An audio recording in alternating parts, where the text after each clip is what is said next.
They thought they could control me with fake authority. But when I revealed my true identity, their world came crashing down. Watch what happens when these HOA cops try to mess with the wrong person.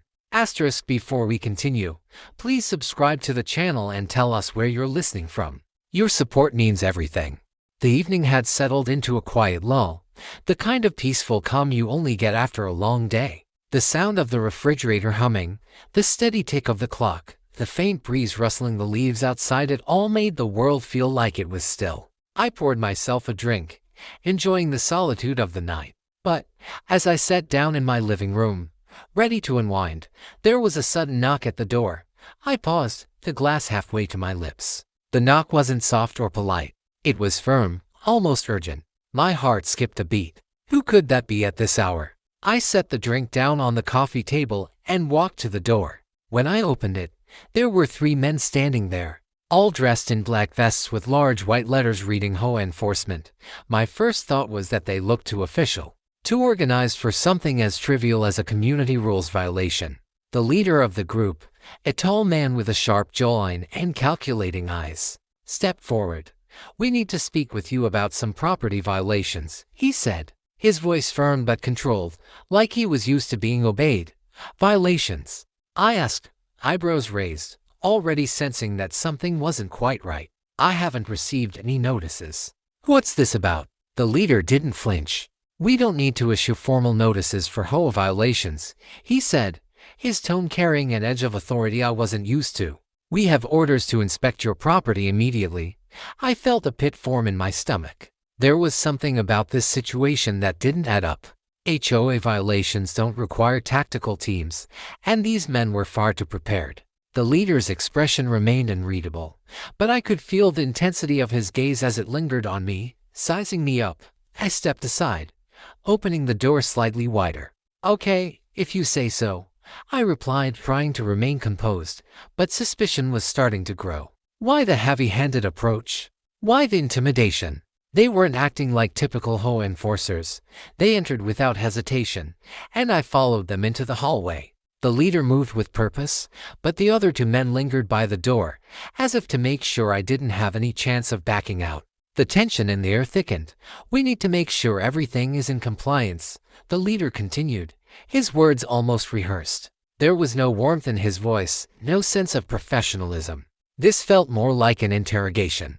They moved through the hallway, glancing at the walls, the furniture, almost as if they were searching for something that didn't seem to exist. "Stop," I said, my voice suddenly sharper. "I need to see some ID. You can't just barge in here without proper authorization." The leader paused for a split second, glancing back at me. That pause, that moment of hesitation, didn't sit right. He didn't act like someone who had everything in order. "You don't need identification," he said quickly, his tone now less smooth, more defensive. "We've been authorized by the board to." "Authorized by who?" I interrupted, raising an eyebrow. "I don't see any paperwork or notice." For the first time, I saw a flicker of unease in his eyes. He didn't answer immediately, and that's when I knew something was seriously wrong. These men weren't here for HOA business. This wasn't a simple property inspection. This was something else. As if on cue, one of the men who had been standing silently behind me suddenly stepped forward. His hands shot out, grabbing my arm with force, and yanked it behind my back. I stiffened, trying to pull away. "What the hell are you doing?" I demanded, but they were too quick. Before I could react, I felt the cold pinch of metal on my wrists. Handcuffs. They were actually putting handcuffs on me. "What the hell is going on?" I shouted, struggling against the restraints. My mind raced. Was this some kind of prank? Were these men real law enforcement? They didn't have badges, no official paperwork. This was all wrong. The leader smiled, if you could even call it a smile. It was more of a smirk. "We're detaining you for obstruction of HOA business. You've made things difficult, and now we have to take you in for questioning." Obstruction. I couldn't believe what I was hearing. This is ridiculous. I tried to break free, but their grip on me tightened. They weren't acting like people who had any right to be doing this. I wasn't a criminal. I hadn't done anything wrong, and yet here I was, being dragged through my own home by men who had no authority to touch me. My mind raced.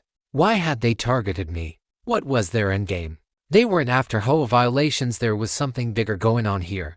Who are you really? I asked, my voice steady, but underneath it, I was beginning to panic. I needed to get out of this.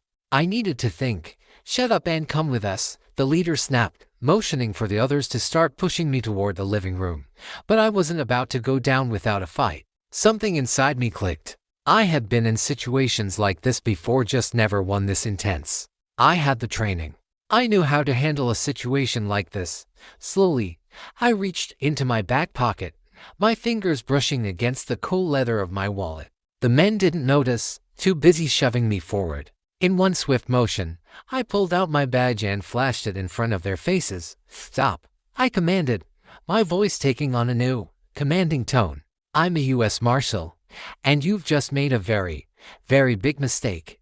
There was an almost deafening silence. Time seemed to stretch out as the three men froze in place. The second man, the one who had been gripping my arm, suddenly let go, his hands trembling. The leader's face went white, his mouth slightly open, unable to form any words. They all looked at each other, then back at me, panic creeping into their eyes. The leader's confidence had crumbled in an instant. He had thought he was the one in control. He thought I was just some unsuspecting homeowner he could intimidate. But now he was looking at the wrong person. A U.S. Marshal, someone trained to handle far worse situations than this. The second man was the first to speak, his voice shaking. You what? A U.S. Marshal? He didn't even seem to believe it. No. No way. I held my badge steady in front of them, my voice calm but unwavering. That's right. And now you're going to tell me why you're impersonating law enforcement and illegally detaining me in my own home. The fear was palpable. I could see their knees shaking, their eyes darting between each other, calculating what to do next. They had been caught off guard.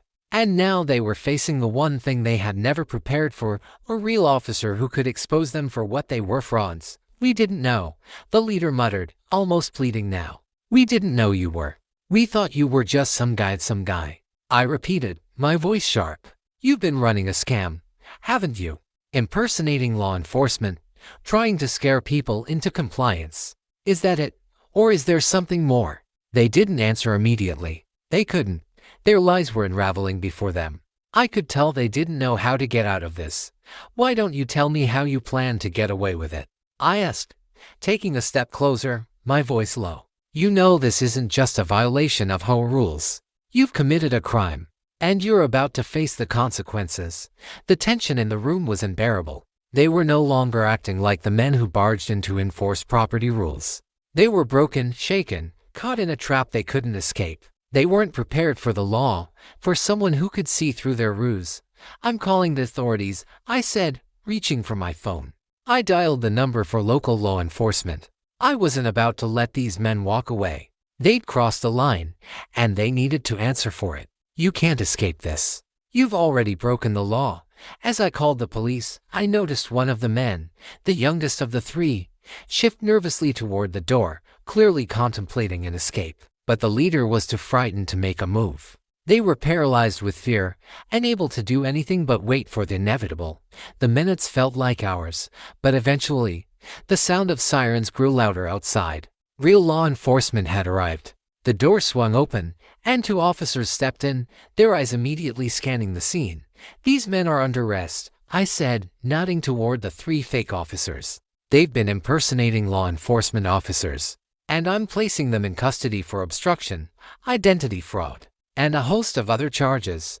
The three men were cuffed quickly, their protests growing quieter as the officers led them out of the house. As I watched them leave, my heart finally began to slow. The adrenaline began to fade, and I allowed myself a deep breath.